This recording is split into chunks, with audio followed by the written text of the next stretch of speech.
Brazil থেকে গরুর মাংস আসতেছে হালাল সিল দেওয়া, ইন্ডিয়ার হালাল গরুর মাংস খাচ্ছে তারা। সকল ভালো পণ্যই হালাল না, সকল হালাল পণ্যই ভালো পণ্য। 7.7 ট্রিলিয়ন হালালের মার্কেট আসতেছে।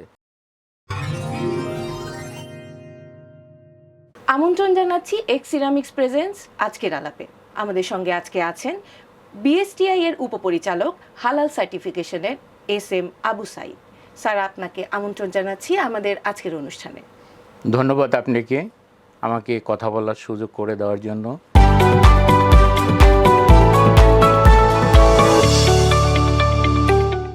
স্যার, প্রথমেই জানতে চাচ্ছি হালাল পণ্য বা হালাল ফুড যেটাকে বলা হচ্ছে, এটা আসলে কিসের উপর ভিত্তি করে আপনারা ঠিক করছেন? হালাল পণ্য বা হালাল ফুড বলতে বোঝায়, হালাল পণ্য বলতে বোঝায় যে আল্লাহ সুবহানাহু ওয়া তাআলা যে ইসলামী বিধি বিধান নিয়ম মেনে যে পণ্য যে সেবা আমাদেরকে গ্রহণ করার জন্য বলেছেন, সেটাই হালাল পণ্য এবং হালাল সেবা। বলা হচ্ছে যে দেশে এবং বিদেশে দুই জায়গাতেই হালাল পণ্যের চাহিদাটা অনেক বেশি বেড়ে গেছে। এটা কি ইদানিং কালের জন্য বেড়েছে, নাকি এটা সবসময়ই ছিল কিন্তু এখন এটা নিয়ে অনেক বেশি কথা হচ্ছে, এবং কেন এই হালাল পণ্যের চাহিদাটা বাড়ছে বলে মনে করছেন? হালাল পণ্যর জন্য গোটা বিশ্বে কোনো হালাল মান ছিল না। আপনারা জানেন যে ওআইসি-ভুক্ত 57টি দেশ আছে, এর মধ্যে 46 গোটা বিশ্বের 46টা দেশ মিলে ওআইসি স্মিক স্ট্যান্ডার্ড করেছে, হালাল স্ট্যান্ডার্ড নামে পরিচিত। ওআইসি স্মিকের বিএসটিআই সদস্য এবং তার ফোকাল পয়েন্ট, এবং ওআইসি স্মিকের যে আন্তর্জাতিক হালাল স্ট্যান্ডার্ডগুলো আছে, বিএসটিআই ইতিমধ্যে বিডিএস ওআইসি স্মিকের 16টি হালাল স্ট্যান্ডার্ড হারমোনাইজ করেছে এবং 3টি হালাল গাইডলাইন করেছে কসমেটিকের জন্য। মোট আমাদের 19টি হালাল স্ট্যান্ডার্ড আমরা তৈরি করতে পেরেছি। ওআইসি হচ্ছে ওনাদের সদস্য, আমাদের যেটা বিএসটিআই ওনাদের সদস্য, এবং আপনারা যেটাকে হালাল বলছেন সেটা আসলে হালাল পণ্য হিসেবে ওয়ার্ল্ড ওয়াইড কি এটা স্বীকৃতি পাওয়ার মতন? ওআইসি বলতে বোঝায় the Islamic organisation of cooperation. মুসলিম দেশ আমরা যে আছি, আমাদের একটা ওআইসি আছে, সংগঠন আছে, বাংলাদেশ তার অন্যতম সদস্য। এই ওআইসি স্মিক মিলে আন্তর্জাতিকভাবে এই মুসলিম কান্ট্রির সকল যে স্ট্যান্ডার্ডাইজেশন বডিগুলি আছে, অর্গানাইজেশনগুলি আছে, তারা একত্রিত হয়ে হালাল স্ট্যান্ডার্ড, ওআইসি স্মিকের আন্তর্জাতিক হালাল স্ট্যান্ডার্ড তৈরি করা হয়েছে। এখানে পণ্য আছে ওআইসি স্মিক 1 যেটা হালাল ফুড, যেটা আমরা বিডিএস ওআইসি স্মিক 1 করেছি। বিডিএস ওআইসি স্মিক 2 এটা সার্টিফিকেশন বডির জন্য। বিডিএস ওআইসি স্মিক 3 এটা কনফার্মেটি অ্যাসেসমেন্টের জন্য। বিডিএস ওআইসি 4 কসমেটিকের জন্য। এইভাবে স্ট্যান্ডার্ডগুলি আমরা তৈরি করেছি। এই স্ট্যান্ডার্ডগুলি ইতিপূর্বে ছিল না বিশ্বে। ওআইসি স্মিক স্ট্যান্ডার্ড করার পরে আস্তে আস্তে মুসলিম দেশগুলো ধীরে ধীরে এই হালাল পণ্যর দিকে আসার পরে এখন আন্তর্জাতিক বাজারে হালাল পণ্যর মুসলিম সহ নন মুসলিম দেশেও অনেক অধিক পরিমাণে বেড়ে গেছে। আপনি সৌদি আরবে যখন যাবেন তখন দেখবেন যে ব্রাজিল থেকে গরুর মাংস আসতেছে হালাল সিল দেওয়া, এবং আমাদের যারা ভাইরা যখন হজ করতে মক্কায় যাচ্ছে তখন দেখবেন ইন্ডিয়ার হালাল গরুর মাংস খাচ্ছে তারা। আন্তর্জাতিক এই হালাল স্ট্যান্ডার্ড তৈরি হওয়ার পরের থেকেই গোটা বিশ্বে হালাল পণ্যর চাহিদা বেড়ে গেছে এবং হালাল পণ্য তৈরি হচ্ছে। মুসলিম সহ নন মুসলিম দেশগুলো হালাল পণ্যর দিকে তারা ঢুকছে।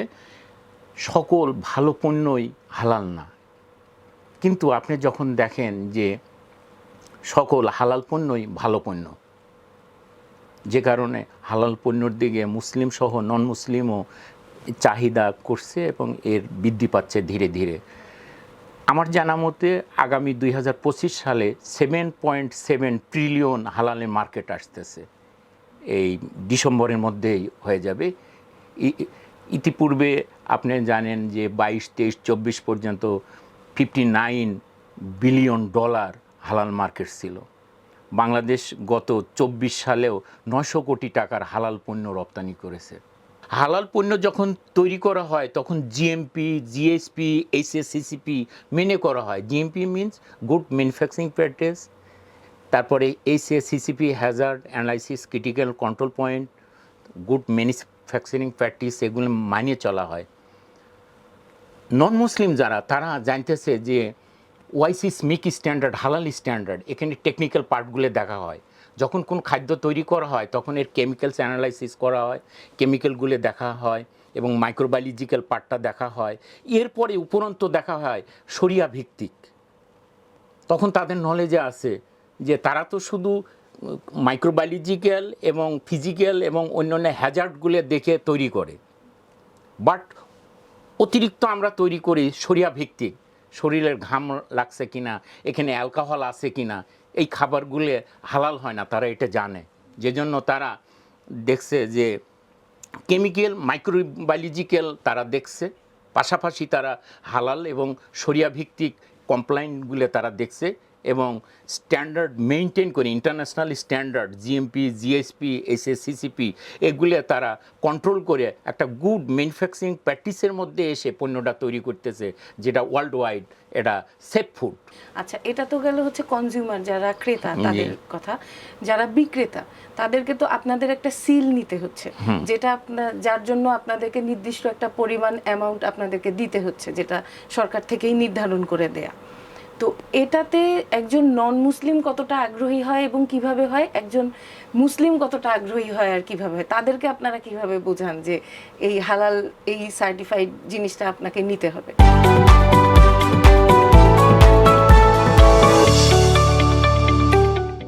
বিএসটিআই যে 299টা পণ্য আছে, এটা বাধ্যতামূলক, ম্যান্ডেটরি। এই 215টা পণ্যর মধ্যে কৃষিখাদ্য পণ্য আছে, জুট, টেক্সটাইল আছে, ইলেকট্রনিক্স আছে, কেমিক্যালস আছে, টোটাল মিলে 299টা পণ্য বাধ্যতামূলক। এই 299টা পণ্য আপনি যদি বিএসটিআই লাইসেন্স পরীক্ষা করে লাইসেন্স না নিয়ে বিক্রয় বিতরণ করেন, তাহলে বিএসটিআই তার আইন অনুযায়ী আপনাকে জেল, জরিমানা করতে পারে। হালাল ফুড গণপ্রজাতন্ত্র বাংলাদেশ সরকার এটা বাধ্যতামূলক করে নাই। আপনি ইচ্ছে করলে নিতে পারেন, না হলে না নিতে পারেন। গভর্নমেন্ট কর্তৃক আমাদের হালাল যে বিধিমালা করছে 2021 সালে, এই বিধিমালাতে এই হালাল বিধিমালায় বিএসটিআই যে বিধিমালা আছে সেখানে হালাল যে পার্টটা আছে সেখানে একদম লেখা আছে যে আপনার আবেদন ফ্রি, কোনো দরখাস্ত করার জন্য আবেদন লাগে না। ক্ষুদ্র প্রতিষ্ঠানের জন্য বাৎসরিক 1000 টাকা ফি, মধ্য কোনো প্রতিষ্ঠান হলে পরে 3000 টাকা, সর্ববৃহৎ আপনি যদি 100-200 কোটি টাকারও ব্যবসা করেন, বিএসটিকে হালাল লাইসেন্সের জন্য ফি দিতে হবে মাত্র 5000 টাকা। একজন ব্যবসায়ীকে তার ব্যবসাটার মধ্যে হালাল পণ্যের এই সার্টিফিকেটটা বা এই ছাড়পত্রটা নিতে তাকে আসলে কি কি করতে হবে? প্রথমে তাকে হালাল কমপ্লেন্সটা রেডি করতে হবে। যে পণ্যটা করবে, যে ফ্যাক্টরিটা করবে, যেখানে হালাল পণ্য তৈরি করবে, সেখানে কোনো নন হালাল পণ্য তৈরি করা যাবে না। সে যে উৎস থেকে যে কাঁচামালগুলি আনবে, সেগুলো যদি কোনো কেমিক্যাল হয়, প্লান্ট থেকে আসে, সেগুলো যদি কোনো ফ্রোজেন মাংস হয়ে থাকে, বিভিন্ন ধরনের যে পণ্যগুলো কাঁচামাল সে আনে, সেগুলো সোর্স সেই প্রতিষ্ঠানই যদি হালাল নিয়ে থাকে, তাহলে আর তার সেটা নিয়ে কোনো চিন্তা নাই। সে যে সোর্স থেকে আনতেছে সে সোর্সটা হালাল। আর সে আনার পর সে নিজে যেগুলো তৈরি করতেছে, তৈরির পাশাপাশি দেখা যাচ্ছে যে কিছু পণ্য সে সোর্সে XYZ এর কাছ থেকে আমদানি অথবা লোকাল যাদের কাছে সংগ্রহ করতেছে তারা হালাল লাইসেন্স নিছে। ওই কপিটা আমাদের দিলে, দেওয়ার পরে এর ট্রেসঅ্যাবিলিটি দেখি, এর সত্যতা যাচাই করি, যাচাই করার পর দেখি যে না, তার হালাল সঠিক, এটা নিয়ে আমরা তখন আর কথা বলিনি, তার সোর্স ঠিক আছে। এবং ওই ফিনিশ প্রোডাক্টটা নিয়ে এসে আমাদের ল্যাবরেটরি, নিজস্ব ল্যাবরেটরি, হালাল ল্যাবরেটরিতে দেই। আমরা হালাল ল্যাবরেটরিতে দিয়ে পোর্সাইন ডেরিভেটিভ টেস্ট করি যে এখানে নন হালাল কিছু আছে কি না। যদি নন হালাল কিছু না থেকে থাকে, সেটা যদি হালাল হয়ে পজিটিভ হয়ে যায়, তখন তাকে আমরা লাইসেন্স দিই। আর নন হালাল হলে তাকে বলে দিই যে তোমার এটা হালাল না, তোমাকে আমরা লাইসেন্স দিতে পারবো না। 15 সদস্য কমিটি, ইম্পার্শিয়াল কমিটি আছে, সেই কমিটিতে সকল বিষয় পরীক্ষার প্রতিবেদন এবং আমরা যে কারখানায় যাই ওটার ভিডিও নিয়ে আসি, ছবি নিয়ে আসি, নিয়ে এসে প্রেজেন্টেশন দেয়। ওই কমিটি সিদ্ধান্ত দেয় যে হ্যাঁ হালাল দেওয়া যাবে, তখন সিদ্ধান্ত হয় সে হালাল পাবে। এইভাবে আমরা দিয়ে থাকি। আমি আবেদন করলাম, মানে একজন ব্যবসায়ী আবেদন করলেন, উনি ছাড়পত্র পর্যন্ত পৌঁছালেন। এই যে ছাড়পত্র পাওয়াটা, অনেকেই বলে যে এটার মধ্যে একটু মানে টাকা ছাড়া ছাড়পত্র পাওয়া যায় না, বা এই ধরনের একটা কথা আছে আর কি। তো এইটা আসলে আপনি কিভাবে ব্যাখ্যা করবেন? আমি হালালের দায়িত্ব নিছি, আমি প্রথম হালালের দায়িত্বে কাজ করতেছি। আমি আপনাকে চ্যালেঞ্জ দিয়ে বলতে পারি এরকম কোনো তথ্য আমার কাছে নেই, মিথ্যা বানোয়াট। এবং আপনাকে আমি চ্যালেঞ্জ দিয়ে এটা বলতে পারি হালালের এখানে আবেদনই ফি নাই। দরখাস্ত আপনি করবেন, আবেদন ফি নাই। আপনার দরখাস্ত 1000 টাকা দিয়ে হালাল পাবেন, তা আপনার কাছে কী সে অবৈধ আচরণ করবে, দুর্নীতির আশ্রয় নেবে, আমাকে এটা বলেন। মানুষ কি বোকা? তখন সে আরও নিরুৎসাহিত হবে। টাকা দিয়ে কি কেউ হালাল নিতে আসবে? আপনার কি মনে হয় বলেন? মানে যারা শরীয় মানে না, আমি যে প্রশ্ন করতেছি এটার উত্তর নেন। দরখাস্তের ফি নেই, 1000 টাকা দিয়ে হালাল নিতে হবে। তাকে যদি অতিরিক্ত ঘুষ দুর্নীতির আশ্রয় নিয়ে টাকা দিয়ে লাইসেন্স দিতে হয়, এটা বাধ্যতামূলক না, তখন কি সে আসবে? না, তখন তো কেউ নিবে না। তাহলে আমরা মানুষকে কিভাবে লাইসেন্স দিচ্ছি নিয়ে এসে? তাহলে কিভাবে দিচ্ছেন আপনারা? কারণ এই দিকে আবার বলা হচ্ছে যে পুরো ওয়ার্ল্ড ওয়াইড এই পণ্যের চাহিদা বেড়ে গেছে। আমি আমার টিম নিয়ে বিভিন্ন হোটেল রেস্টুরেন্টে যাচ্ছি, বিভিন্ন কোম্পানির কাছে যাচ্ছি, তাদেরকে বুঝাচ্ছি।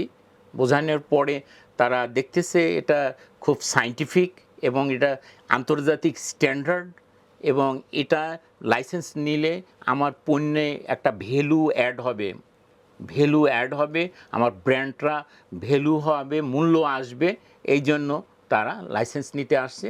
এবং যেহেতু আন্তর্জাতিক মান স্ট্যান্ডার্ড অনুযায়ী হালাল লাইসেন্সে পাচ্ছে, ওআইসি স্মিক 46 কান্ট্রি তারাও সদস্য, তারাও এই ওআইসি স্মিক স্ট্যান্ডার্ড মেনটেন করে তারা হালাল লাইসেন্স দিচ্ছে, যে কারণে তার পণ্যর ভ্যালু চেইন মান বৃদ্ধি পাওয়ার জন্য তারা উৎসাহিত হচ্ছে। এবং যেটা আমরা সরাসরি বিভিন্ন প্রতিষ্ঠানে আমি নিজে যাচ্ছি, যা তাদেরকে নিজে নোটিশ স্বাক্ষর করে দিয়ে আসতেছি, তাদের কাউন্সিল করছি, বুঝাচ্ছি, তারা আসতেছে।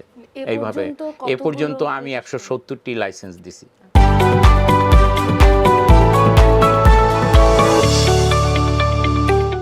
এ পর্যন্ত যেই কোম্পানিগুলোকে আপনি দিয়েছেন, তো তাদের বিষয়গুলো, হালালের বিষয়গুলো এখনো হালাল আছে কিনা, এটা মনিটরিংটা কিভাবে হচ্ছে? এটা আমরা সার্ভেলেন্স করতেছি। সার্ভেলেন্সের মাধ্যমে আমরা স্যাম্পল আনতেছি, আইনে টেস্ট করতেছি, দেখতেছি, আমরা যাচ্ছি। এটা কি নির্দিষ্ট কোনো সময়ে যে 1 মাস পরে আমরা টেস্ট করব বা 3 মাস পর পর আমরা টেস্ট করব? বছরে অ্যাটলিস্ট 1 থেকে 2 বার আমরা সার্ভেলেন্স করতেছি।